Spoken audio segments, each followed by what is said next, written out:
Introduction. In The Secret of Mental Magic, William Walker Atkinson defines 907 summary.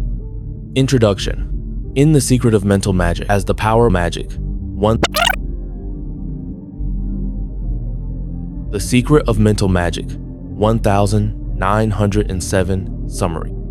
Introduction. In The Secret of Mental Magic, William Walker Atkinson defines mental magic as the power by which one mind influences another.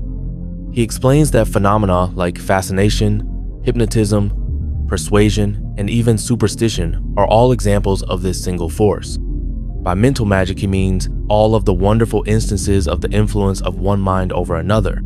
Atkinson emphasizes that despite the variety of forms, from harmless persuasion to outright black magic, they all operate by one great law or principle of nature. This underlying principle is natural and constant. It is at work whenever people are swayed by faith, hypnosis, or just the mood of a leader. Because of this, he urges that intelligent people must study mental magic, not dismiss it. He notes that civilizations have always sensed these forces, even if they called them spirits or witchcraft, and today many are being learned through movements and isms. Modern sects often claim exclusive knowledge of these powers, but in truth, they are all tapping the same energy. As he writes, various cults may allege a monopoly on the secret, yet they are all using the same great natural force and achieve results despite their conflicting theories. In short, Atkinson's opening lesson establishes that mental magic is a universal phenomenon governed by natural law, long observed and now demanding scientific understanding. Lesson I. Mental Magic. The first lesson explains what mental magic means and sets the stage. Atkinson breaks down the words mental, from Latin mens, mind, simply means pertaining to the processes of perceiving, feeling, and willing. Magic comes from the Persian magi, wise priests, and Webster defines it as mastery of secret forces in nature. So, mental magic implies consciously mastering the hidden forces of the mind. In this lesson, he catalogs many examples. Charismatic leaders who seem to cast a spell over crowds, certain environments that feel uplifting or oppressive, and even the surprising effects of a person's look or tone on us. For instance, he observes that certain houses and stores have atmospheres of their own, and that some salesmen impart a sense of confidence at once to others. These are everyday proofs of an unseen influence. Atkinson stresses that although many manifestations of mental magic have been laced with superstition, the core effect is a natural, measurable force. He famously states that all the odd rites and beliefs around magic mask an underlying law as real and constant as gravity. In his view, everyone is subject to this force. Ignorance offers no protection. Thus, Lesson I concludes that mental magic is simply the study of one mind impressing its will upon another through any number of channels. He lays down the philosophy that mastering this force, for good or ill, is both possible and necessary, and that it is one source of power wielded by great figures of history and by magnetic personalities. Lesson 2. The underlying force. Lesson 2 seeks the root cause of all mental magic. Atkinson posits a universal, mentative energy pervading nature. He likens it to electricity, an invisible energy that flows in currents and vibrations. Every mind taps into this energy. The human brain, he says, does not create it, but acts like a transformer, converting the universal mentative energy into individual thoughts, desires, and images. In each person, two poles of this energy are always active: desire and will. Desire is the great inciting force, the emotional urge or craving that compels action. As Atkinson writes, desire is the great inciting power of the mind, that which incites to action. Without desire, there would be no striving. Will is the other pole, acting like a focused beam of energy that directs and controls desire. In fact, he stresses that desire and will underlie thought. Feeling ever precedes thought, and desire and will form the essence of what we call feeling. In practical terms, a strong desire creates waves of mentative force that can influence both the self and others. For example, He notes that concentrated desire can be felt by others even at a distance. This explains why passionate conviction can seem contagious. Atkinson also discusses mental atmospheres, the idea that our emotions and thoughts radiate around us as a kind of aura. Every person, he says, has their own mentative aura based on their mental state. Some people give off a positive, uplifting atmosphere, others a negative, depressing one. As he observes, people often carry with them an atmosphere of feeling, affecting a whole room. On a larger scale, entire places can have a vibe. A town or building inherits the combined vibrations of its inhabitants. All this demonstrates that the underlying force of mental magic is a real, measurable energy. Desire and will manifest physically and influence the world. Atkinson coins the term telementation for the mind's action at a distance, but he clarifies that this, too, is simply mentative energy propagating through space via desire and will. In short, Lesson 2 teaches that mental magic is powered by universal mental energy, modulated by our emotions, desire, and intentions, will. Lesson 3, mental suggestion. Building on the concept of energy, Lesson 3 examines mental suggestion, how one mind directly influences another through immediate means. Atkinson defines mental suggestion as the influencing or controlling of the mental states of others by means of words, actions, appearances, etc. In other words, it is the direct planting of ideas or feelings into another person. He divides suggestion into two types: active, explicit commands or assertions, using the will pole, and passive, subtle hints or insinuations, using the desire pole. Crucially, he argues that all suggestion works through the emotion, feeling side of the mind, not through logic or reason. A rationale or proof may accompany suggestion, but the mind of the listener only truly yields because the emotional mind is aroused, not because of argument.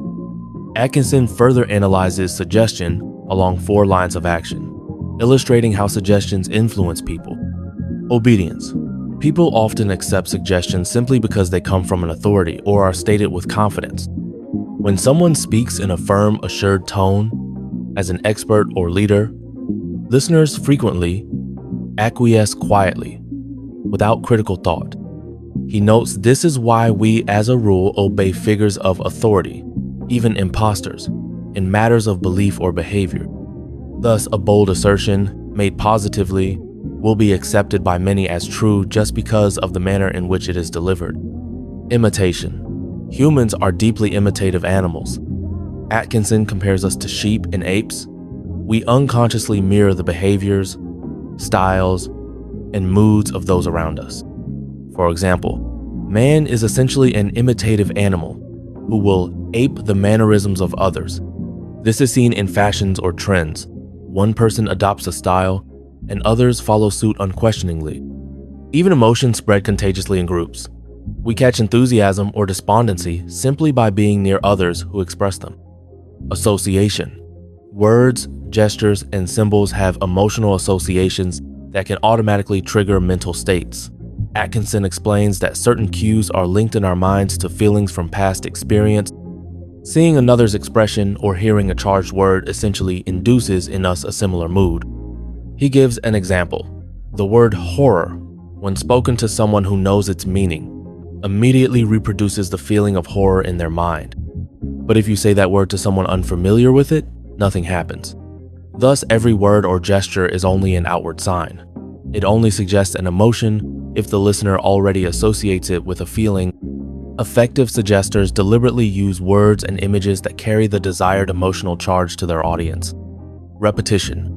Perhaps the most common line of suggestion is simply persistence. Repetition wears down resistance. As Atkinson notes, when an idea is new, it meets the mind's active resistance, but each time the same suggestion is presented, that resistance lessens until eventually the mind accepts the suggestion. He quotes the saying, "Constant dripping will wear away the hardest stone," to illustrate this. By repeating a statement or visual image often enough, what once seemed unbelievable becomes a fixed conviction. He even recounts the story of a man who repeated a lie so often that he came to believe it himself. Repetition carves into the mind like an engraving, creating powerful mental impressions. After explaining these lines, Atkinson discusses practical instances. For example, children are extremely suggestible. They are natural imitators and readily absorb the attitudes of their parents. If a child is constantly told he is naughty or sickly, he often will become so simply by suggestion. Parents must therefore be careful to present only positive, encouraging states around children. He also notes that hypnotic treatment and many faith healers rely on suggestion. The healer's calm, confidence, and spoken words serve as active suggestions to the patient's mind. Similarly, he warns that marketing and propaganda exploit these laws. Catchy slogans, loaded questions, and repeated images are designed to slip ideas into our minds without our awareness. In short, Lesson 3 shows how suggestion works along clear psychological pathways. By understanding the 4 lines of action: obedience, imitation, association, repetition, one can see how easily people fall under suggestion and how to protect oneself by not blindly following these paths. Lesson 4: Personal influence. This lesson ties suggestion and magnetism together under the general heading of personal influence. Atkinson points out that personal influence consists of inducing mental states in others in 2 ways. First is what we have already studied: mental suggestion, which requires the use of the physical senses, speech, sight, touch, to impress ideas or feelings. The second way is via mentative currents, a direct transmission of mental energy without any physical channel. In other words, beyond speaking or gesturing, a person's mind can reach another's mind directly.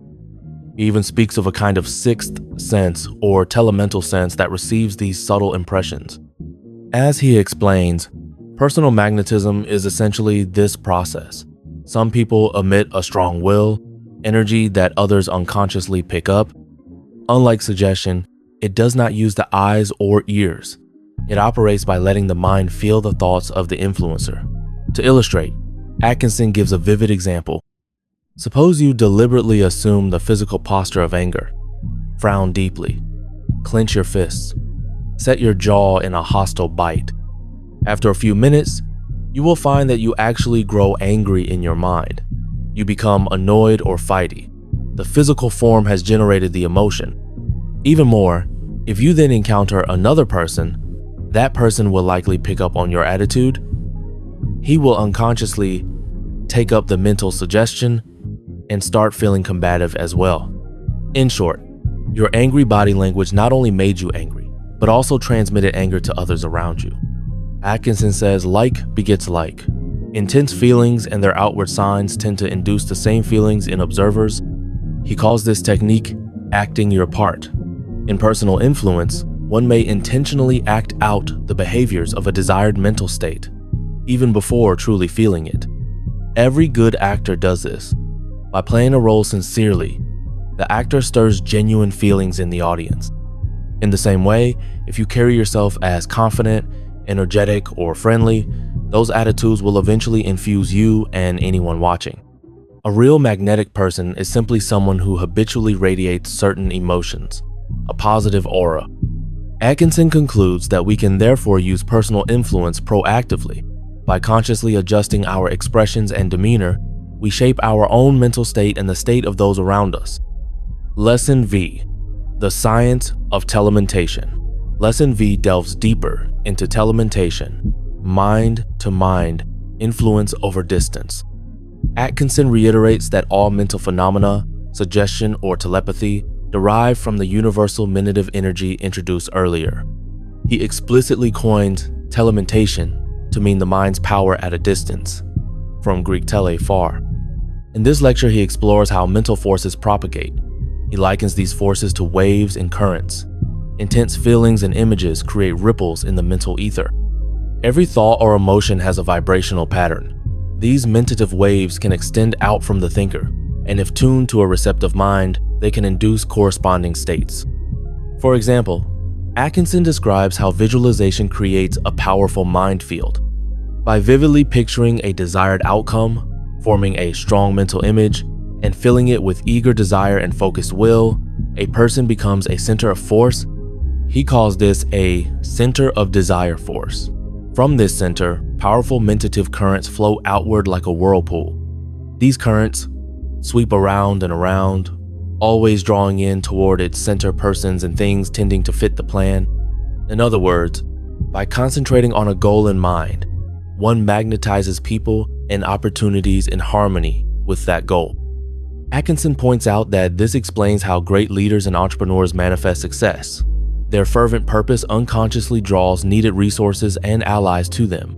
He notes that many successful people attract to them that which they want by the strength of their developed desire force. Often, without even realizing they are using this law, Atkinson also explains personal and environmental auras. Every individual gives off a mentative aura shaped by their character. This aura carries emotion. It can uplift those nearby or depress them. For instance, he tells of a great actress who, despite plain looks, was perceived as truly beautiful because her radiant personality induced admiration in all who met her. What people call personal magnetism is simply this phenomenon, the emanation of mentative energy that induces in all within its field a feeling of similar emotion or vibration. A charismatic person literally projects a mood that others feel. Finally, Atkinson discusses the light and dark uses of telementation. He warns that intense will can be used to dominate or to protect. Just as one can project one's will positively charming or healing, others can unconsciously inflict negative energy, fear, or hostility. Fear, he explains, is like a quicksand in the mind. It attracts negative images and weakens one's aura. Conversely, understanding these laws allows one to shield oneself by strong will or indifference, and to consciously use visualization to bring about desired changes. Overall, the lesson portrays telementation as a science, a set of principles by which mental energy forms into currents and networks, affecting people and places. By rigorous study and practice, anyone can harness telementation, the long-distance mental influence, for creative ends. Lesson 6. Mental Therapeutics. In this lesson, Atkinson turns to healing. He asserts that all forms of mental healing, from ancient ritual to modern faith cure, share one fundamental principle: the deliberate use of mentative energy. He states that mental healing is not mysticism, but simply the application and employment of mentative energy. Every part of our body, organ, tissue, cell, contains a portion of this energy. In fact, he insists the body is all mind at the last analysis. Thus, illness is seen as a disordered mental state in the body's cells. The healer's role is to apply positive mind to those cells. He phrases it succinctly: healing is positive mind over negative mind. The conscious mind of the healer, or of the patient himself, influencing the subconscious mind of the body. From this view, Atkinson explains why so many different cults and traditions succeed. He clarifies that it is not the particular dogma or ritual that cures, but the focused mental energy and expectation behind it. In fact, he assures the reader that one can retain their own beliefs, or none at all, and still achieve the same cures. As he emphasizes, you may adhere to your own favorite beliefs and still make as many cures by these methods as are made by the best of those who believe. That the healing is done because of some fantastic theory, dogma, or belief. In practice, he outlines how healing works. A general treatment might involve projecting healing energy via visualization and suggestion over the whole body, whereas local treatment focuses on a specific organ. Central to both is confidence and faith. If the patient truly believes in the cure, their mind amplifies the healing current. He writes that faith and expectation are the potent factors in any cure. Atkinson also gives methodical advice. He instructs the healer to first induce a receptive state in the patient, often by soothing words or gestures, then to visualize the body's perfect health. During the session, one consciously directs the desire energy to, say, the heart or the lung. He even describes absent treatment, where one sends healing currents to someone far away. In all cases, the inner work The imagery and suggestion is what matters. All superstitious trappings are optional. As he concludes, the true cause of the cure is always the ordered mentative energy, pure and simple. Thus, mental therapeutics is presented as a rational system. It treats body and mind as one continuum of energy and teaches how to use focused thought and feeling to restore health. Lesson 7. Mental Architecture. In the final lesson, Atkinson offers practical guidance for shaping one's own mind and character. He likens the mind to a building to be designed, hence mental architecture. The core idea is that we construct our mental nature through repeated effort. He explains the old psychological axiom that what you repeatedly focus on becomes real. As is the mental matrix, so is the physical materialization. In other words, by repeatedly imagining a quality or outcome, you lay the blueprint for making it happen. He emphasizes training the desire and will muscles. First, one must develop a clear, compelling desire. Visualizing a goal vividly creates a center of mental force around it, as discussed earlier. Then one must strengthen the will to carry out that desire. He advises concrete exercises, form a detailed mental image of your aim, and fill it with intense emotion. Practice acting as if you have already achieved it, and deliberately perform the physical actions associated with the new state. For example, if you want to be more confident, you begin by standing taller, speaking clearly, and smiling. In effect, acting confidently until it becomes genuine. Over time, these deliberate acts and reinforced thoughts forge a new character. He notes that the first few efforts are hardest, the first fight is hardest, but by persistence, one acquires second nature. Atkinson also lists virtues to cultivate through this method: courage, firmness, stability, self-confidence, and so on. Although we haven't quoted all the examples, the principle is clear.